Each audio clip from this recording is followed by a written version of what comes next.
What's up everyone, I'm CallumOnToast, and apologies for the lack of videos over the past few days. It's been a combination of not feeling particularly inspired about what to run, and then also feeling a bit ill, but I am feeling slightly better now. So in today's video, we're going to be taking a look at level 50 Kanto Sandshrew in the Open Great League, and also discussing whether its new fast move Sand Attack is the preferred move to use, or if you would be better off running Mud Shot.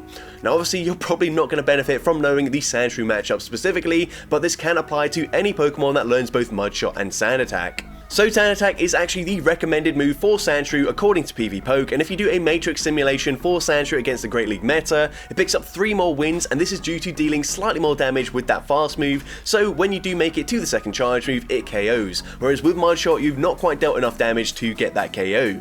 The issue is hardly any matchups are going to play out exactly like they do in the simulations. You're going to be swapping in and out of matchups, getting an energy advantage, banking energy for a later matchup, or even dealing more damage from a different Pokemon before swapping into your Sandshrew. And due to all these factors, I personally found Mud Shot to be much more consistent for me, especially in a meta with so many flying type Pokemon.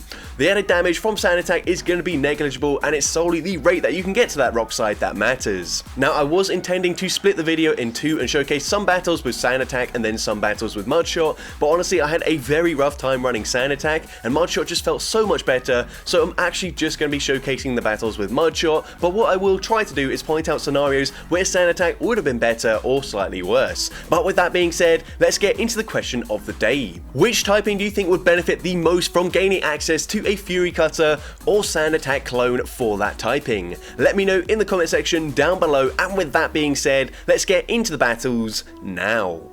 Let's go into the first battle, Dragalge into Charjabug. So this is a positive matchup for me. As well, Sandshrew is going to do very well, but I'm not really going to have to use a shield in this matchup, but they will be able to get me fairly low if we just play out the zero shield scenario, which we are going to do because I don't really want to shield up a resisted X-Scissor. The opponent going to go for the X-Scissor there, going to go for the Dragon Tail farm down. They do make it to charge move number 2, but that's okay. This time they go for Discharge. Honestly, doesn't make a difference there. X-Scissor and Discharge are both going to deal the same amount of damage, but they come in with a Whiscash, and this is actually quite scary for me. I'm hoping if I stay in, go for back-to-back Aqua Tails, maybe I can grab a shield. That's what I'm aiming for here, but the opponent is going to correctly no shield there. That's certainly not ideal for me. Of course, Shadow Gallade could easily one-shot a Whiscash with the Leaf Blade damage, but they're already so low, and we've landed 2 charge moves which didn't really make a difference, so not in the best situation here. They've got a lot of energy on the Whiscash, but the opponent is going to commit to a full Wing Attack farm down, and that will allow me to get off both Leaf Blades in this matchup, and this is going to be really nice, as this will put them into a range where we can hit a Rock Slide and take out the Gligar.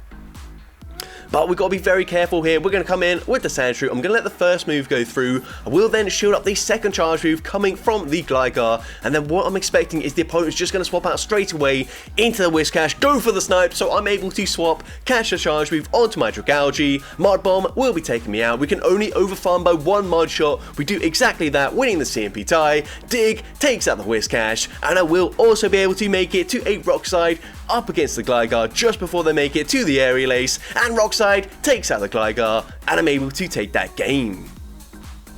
So that was a matchup where having the energy generation of Mud Shot that's just slightly faster than the Sand Attack really did come in clutch. But GG's to that opponent there. Into the next battle, we see a Bomber Snow in the lead, a Core Breaker for the team. I'm actually just going to tank that charge move there, then swap into my Shadow Gallade, but maybe not the best thing to do here, just because they will outpace me to the charge moves. I can make it to back-to-back Leaf Blades, but of course they will be able to resist a Leaf Blade. We do grab the shield there. I'm just going to throw straight away, of course, throwing on the CMP tie. The opponent recognizing it's not going to be a close combat, so they do just let it go through. At this point, I'm just going to let Gallade go down. I think I've got just about enough health to make it to a full Dragon Tail farm down up against the Abomasnow, and they come in with a Charjabug once again. So we're going to go for an Aqua Tail. We actually grab a shield there, which I'm not really sure why they shielded that up. I suppose I could have been running Outrage, but I don't think I did have enough energy for it. Either way, we're now going to go for a Rock Slide up against the Charjabug, and the opponent of course has no shields remaining. That does quite a lot of damage. They also go for Crunch, so I can slightly overfarm in this matchup. I'm not exactly sure how much energy they do have though, so I do just go for the Rock Slide to KO, and they've got a Galarian Stunfisk in the back, which is the reason why they didn't swap out. We can now go for a Dig. Dig is going to hit for super effective damage, but unfortunately I'm still going to have to throw a second dig in this matchup. I'm expecting the opponent will just throw straight away, so we swap as the opponent reaches a rock side. We've only got 1 HP remaining on Dragalge, but we're able to catch the charge move, go for the dig here, and once again, I feel like this is another game where having the slight better energy generation of Mudshot really did come in clutch, but of course, it didn't really matter too much in the end game there, just because if we made that catch, then I could have overfarmed by 4 more Mudshots there and still taken them out. But GG's to that opponent there. Into the next battle, we see a Melmetal in the lead. They're going to go for a rock side. I'm going to stay in this matchup. Don't really want to throw an Aquatail here just because it's not going to do that much damage. So I swap into my Sandshrew. I'm hoping this isn't going to be like a flash cannon or a hyper beam. It is just a superpower. And now they come in with Altaria. We're going to go for the rock side here. Rock side is going to do about 50% of their health, so they will have to be shielding up the second rock side, but they can just go for a full Dragon Breath farm down at this point and come out with a decent amount of energy. So we're going to wait out the switch clock here before coming back in with our Dragalge, and at this point I'm actually going to try and commit to a full Dragon Tail farm down. The opponent doesn't go for 2 Dragon Breaths first, so I am actually able to get the full Dragon Tail farm down. We're now going to fire off these Aquatails. There's really no point in swapping out at this point. We are going to see the first one no shielded, going to go for a second one. I am just 1 Dragon Tail away from the next Aquatail, but unfortunately not quite able to make it in time. So the opponent does get the Thundershock farm down. We've seen already they are running Superpower and Rock Side, so I can tank whatever they throw, and they've got a Azumarill in the back, so this Azumarill actually isn't going to make it to a charge move anyways, as we're going to go for that second Leaf Blade immediately. Don't want to take too much damage from the bubbles here, and I should be able to live the Thundershock damage, make it to yet another Leaf Blade, and Shadow Gallade is an absolutely devastating closer in the current Great League meta. We're able to take out the Melmetal and take that game. So GG's to the opponent there. Into the next game, we see Skarmory in the lead. Now, Skarmory is a pretty significant core breaker to this team, unfortunately, but we're just going to stay in with Dragalge, at least initially, go for the Aquatail, and I don't really expect the opponent to go straight for a Brave Bird here, so I will let this go through. If it is a Sky Attack, I will live it. I will make it to an Aquatail once again, so going to throw this. It still won't threaten a shield, so I'm going to swap out immediately here. Don't want to give them too much extra energy. Come in with my Sandshrew, and at this point, I'm going to shield this up. Could be a Brave Bird. It is just a Sky Attack, and now I'm going to overfarm in this matchup here, go for a Rock Side, so even if they do shield this up, we can outpace them to a second Rock Side, but the opponent will actually be letting it go through. They then come in with a Mudshot Poliwrath, which is quite interesting. We're going to go straight for the Dig. Dig does some decent damage in this matchup. I think Icy Wind probably won't quite take us out here, but the opponent is going to full send a Scald, taking out the Sandshrew. We come in with the Shadow Gallade, and I'm going to go for a Leaf Blade here, throwing on the CMP tie with a potential Icy Wind. The opponent is going to shield that up and then swap, and once again able to catch a charge move. The opponent does go for the Icy Wind. At this point, I probably should go for a Leaf Blade here, but instead I commit to a full farm down, and we don't quite get that farm down before they make it to the Icy Wind. We now get the farm down, but we are debuffed, and unfortunately, it doesn't matter how much energy we've got here. 2 Leaf Blades will no longer be enough damage to KO, so at this point, there's really no point in throwing as well. They do make it to the Ice Punch, as I make it to the back-to-back Leaf Blades anyway, so even if we weren't debuffed there, I couldn't have won that game, but GG's to the opponent there. Into the next battle, we see Trevenant in the lead, so this is a decent match for us, and this is just a huge mistake. There's literally no reason to throw an Aquatail, unless I thought I was going to grab a shield, which obviously I wasn't going to, but because here we come in with our Shadow Gallade, and a Leaf Blade will one-shot them anyway, so that Aquatail damage didn't matter whatsoever. But anyways, they come back in with the Trevenant, they go for the Shadow Ball, fully one-shotting us. Honestly, could have settled for just a Seed Bomb there, but we're going to come in with Dragalge, and I think this is just going to be a Seed Bomb, so I'm actually going to let this go through. It is the Seed Bomb, it's double resisted. We can now go for the full Dragon Tail farm down. We are close to a Gunk Shot, but they've got a Registeel in the back, so of course, definitely not going to be throwing a Gunk Shot there. Just go for the Aquatail. We can now swap into our Sandshrew, outpace them to the first charge move. We will always be outpacing this Registeel. We go for the Dig, grab a shield there. The opponent will be throwing their energy, but that's fine. I can just safely shield this up. It is the Focus Blast, and at some point the opponent will be recognizing that there's just nothing they can do here, so I think they will just be letting the second Dig go through. Actually, I think they have just force closed the app here as we got a bit of lag, but we do take them out with the Dig, and I'm able to take that game. So GG's to the opponent there. Into the next game we see Lantern in the lead, and this is a very positive matchup, well actually for the entire team really. And initially I ran Gyarados in the lead, but I just saw so many Lantern and so many Charge Bug in the lead that I was just like, you know what, Dragalge also got a buff this season with that Aqua Tail, so I'll just try that out. And the opponent swaps into an Umbreon, we land the Gunk Shot, that still only does about half their health, which is crazy, but I'm just going to randomly swap here, catch the charge move. That wasn't like well timed or anything, I kind of just guessed that they might overfarm by that much, and it paid off. But here we can tank both foul plays coming from the Umbreon. At this point I don't think a Rock Slide would quite take them out there, so I'm actually going to go for a Dig. Dig is going to grab a shield from the opponent. Now I should just still be able to barely outpace them to the next charge move, so gonna shield that up, go for a Rock Slide, and from this range, Rock Slide should be enough to KO, but I'm actually gonna use their final shield there, so I'm gonna swap out. I probably should have swapped out one fast move sooner, that way I feel like I could have had a better chance to make it to the Aqua Tail there, but it doesn't really matter. The opponent throws their energy, we're gonna come in with the Shadow Gallade. They're already at a second foul play. Honestly, at this point I have not been keeping track of the energy, so I'm gonna overfarm by 4 Psycho Cuts, go for a Leaf Blade. This of course will be taking out the Umbreon, and the opponent's going to come in with a Bomber Snow, so all I'm going to do here is pause for one turn, make sure they don't make the catch. They don't, so close combat one-shots the Bomber Snow, and I still will be able to make it to a Leaf Blade, and Leaf Blade is going to hit for super effective damage. It will also be taking out the Lantern, and I'm able to take that game. So GG's to the opponent there. Into the next game, we're going to see Dragalge into a Skarmory once again. So not ideal for us. Going to play this out exactly the same as the previous battle though. Just go for the Aqua Tail after 5 Dragon Tails. This is one turn before they make it to a Sky Attack or a Brave Bird. And also if they do go for a Brave Bird here, then it just makes it easier for my back Pokemon to take them out anyways. But once again, they do just go for a Sky Attack. That is the safe play. We can now go for Aqua Tail number 2. Then once again, going to swap into my Sandshrew. And this time I'm actually going to no-shield this charge move here, as the opponent is once again just going to go for a Sky Attack. We can tank that reasonably comfortably. I'm going to farm to the back-to-back Rock Slides this time around. Rock Slide will of course be taking out the Skarmory from this range, and the opponent comes in with a Poliwrath once again. So this might even be the same team that I'm seeing here, although they are running Counter as the fast move.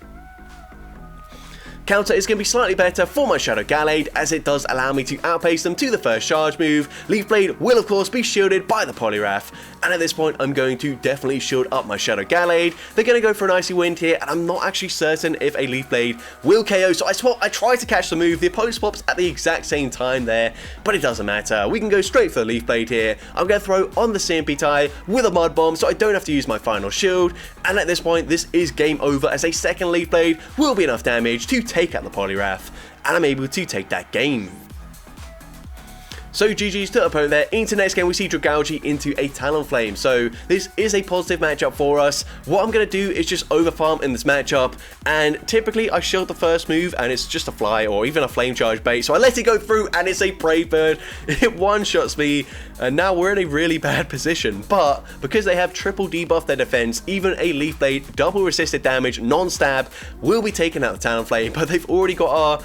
well, okay, they've got our Gallade very low, but then they come in with a Bastiodon, so I'm just going to full send the close combat here, grab a shield from the opponent, and the opponent's got a Swampert in the back, so this is still playable here, but it's going to be very close. We're going to go for the Dig straight away, and the opponent no shields the first charge move, so I'm going to shield this up. I will then go for a Rock Slide up against the Swampert, although they will actually just outpace me to the charge move. We will be losing CMP, so there's no point throwing there. We are now going to overfarm in this matchup, go just before we make it to the back-to-back Rock Slides. The first one should be grabbing the final shield from the opponent, but we do lose CMP in this matchup, so at this point I need to go for a Psycho Cut farm down, but the opponent will correctly just swap back into the Bastiodon, and whilst yes, this close combat will easily one-shot the Bastiodon, they can now just fully mud-shot, farm down my Gallade, and unfortunately we do lose that game.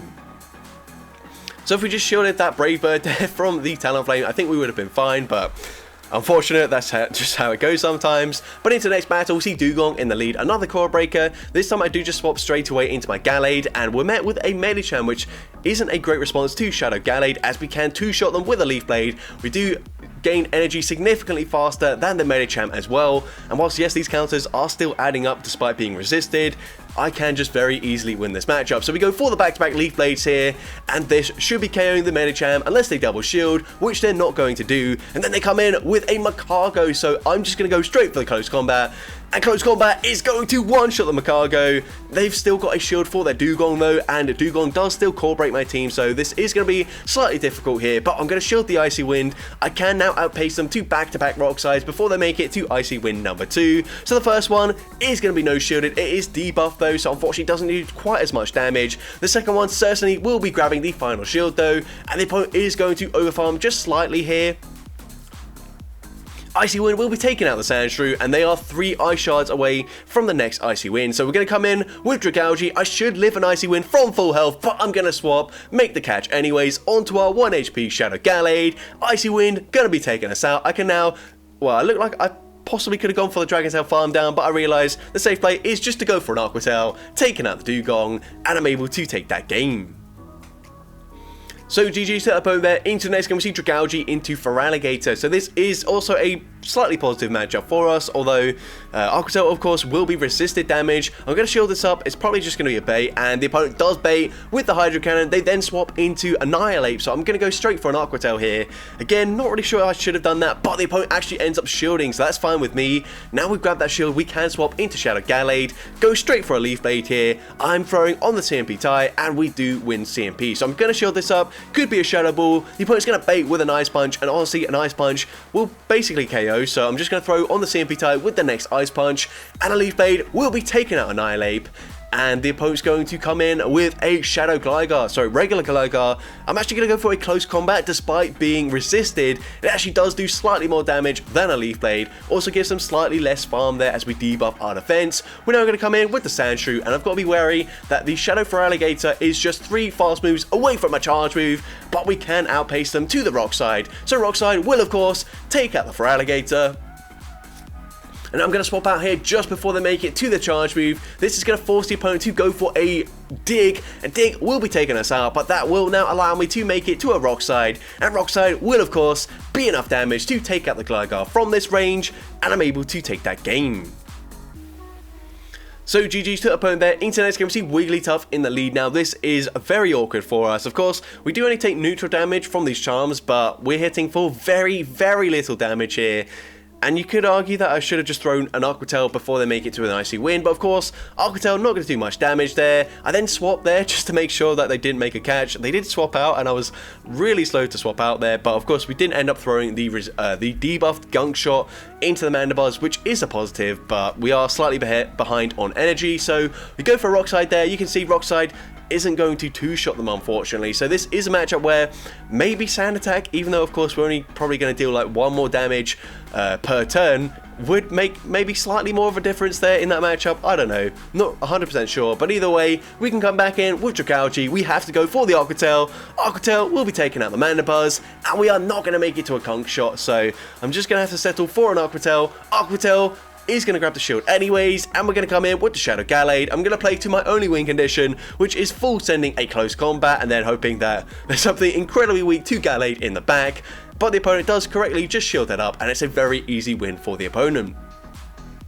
But GG's to the opponent there. Into the next game, we see a Shadow Venusaur in the lead. They're actually just going to go straight for a Frenzy Plant. Of course, both Frenzy Plant and Sludge Bomb are resisted, but Sludge Bomb is only single resisted. But anyways, we're now going to go for an Aqua Tail, and this will chip them into range where we can just go straight for a Dig with our Sandshrew, and Dig is going to win the CMP tie. Dig will also be enough damage to take out the Stunfisk. They come back in with their Shadow Venusaur, and because I've got Mod Shot, I can outpace them to the Rock Side here, and Rock Side is going to grab a shield from the Venusaur, which is very nice, and we're also going to make it to another charge move before the opponent makes it to the full farm down, so the opponent does have to throw there. I then just come in with my Shadow Gallade. I've already got energy on my Dragalge. I figured this is the right play. I would have had to shield anyways, and they've got a Shadow Bastiodon in the back, so this is certainly game over. We can go straight for a close combat. Close combat, we'll grab the final shield. We're going to win CMP with the next close combat, and of course, up against regular Bastiodon, this will always KO, but up against the Shadow, it does even more damage there. I'm able to Psycho Cut, farm down the Venusaur, and I'm able to take that game. So GG's to the opponent there. Into next game, we see Altaria in the lead. So I'm going to stay in this matchup, at least initially. Unfortunately, Aquatail not really going to do that much damage in this matchup, but I'm going to shield this up. I will farm to a potential outrage, I think, before throwing. And here, I'm going to go for the Aquatail. Of course, Aquatail wouldn't quite take them out from this range, but the opponent's going to shield anyway, so that's fine with me. I'm going to go for a second Aquatail here, and Aquatail is going to grab both shields from the opponent, so the opponent really desperate to fight for switch advantage, but that's fine with me. Shadow Gallade with a significant energy advantage is always devastating in this meta, so I'm going to shield up the Sky Attack, go for the full Psycho Cut farm down, and the opponent's going to come in with Annihilate, so I'm going to go for a Leaf Blade here. We do overfarm, and I'm going to throw on the CMP type with a potential Night Slash. It's not guaranteed that they have it, and it probably doesn't look like they do have it, otherwise they would have just thrown straight away. But either way, we play it safe, we go for the Leaf Blade, and then I'm going to swap into my Sandshrew here. Obviously, I've still got a Close Combat or a Leaf Blade loaded to throw, but it doesn't really matter. We are going to let the Surf go through, of course, no shields remaining, go straight for a Dig. Dig will not be enough damage to take out the Lantern, and this is a matchup where actually, if we were running Sand Attack, maybe would have dealt enough damage to KO, but in this case, it doesn't really matter, as we've already got energy on our Gallade, so Leaf Blade will be taking out the Lantern, and I'm able to take that game. So GG's to the opponent there, and into the final battle of this video, a bonus battle. I was running Shadow Gyarados initially, like I mentioned, and this is basically just a showcase of how busted Shadow Gallade is. The opponent's going to safe swap into the Lantern, we can respond with our Sandshrew. I'm going to let the first move go through here, as the opponent goes for a Surf. We can now overfarm in this matchup, go for a Dig here, and Dig won't quite be enough damage to KO, we've already seen this, but the opponent's going to use their shield anyway, so at this point I'm also going to shield. They won't be able to Spark Farm me down, which is quite nice for me. They're going to have to throw another Surf to get rid of us, but I will make it to back-to-back Digs before they even get to that Surf. So the first one will grab the shield, the second one is now in range where this will be enough damage to take out the Lantern, so we regain switch advantage and have a shield advantage. We're now going to come back in with the Gyarados, just go straight for a Crunch here, no messing around. Crunch is going to be no shielded. We also debuff their defense, which is really nice for me. They do have quite a lot of energy, they go for the energy ball, and we're going to come in with our Shadow Gallade. Now of course we do have to shield this up. The opponent is going to full send an Acrobatics, and the opponent is going to stay in and then swap into a Skeledirge. Now this is typically an awful matchup for us, but we got so much energy that we can just keep on going for 2 Psycho Cuts, go for a Leaf Blade, and we will make it to 3 Leaf Blades before the opponent takes us out with a Shadow Ball or Disarming Voice, and this Leaf Blade will be taking out the Skeledirge, and then we can make it to another Leaf Blade up against this Jumpluff, winning the CMP tie, and Leaf Blade double resisted, takes out the Jumpluff, and I'm able to take that game. So that's going to be it for today's video. If you did enjoy it, please make sure you leave a like, leave a comment letting me know, and as well, don't forget to respond to the question of the day if you haven't done so already. And if you want to see more content like this in the future, make sure you hit that subscribe button and turn on post notifications. That way you'll be notified whenever I upload a new video. And if you want to take your support even further, you can now become a channel member with perks including early access to new videos, shoutouts at the end of each video, custom loyalty badges, and custom emojis to use in the comments. I want to say a massive thank you to everyone that has already become a channel member. Your support is greatly appreciated, and with that being said, thank you all so much for watching today's video, and I hope you have a great rest of your day.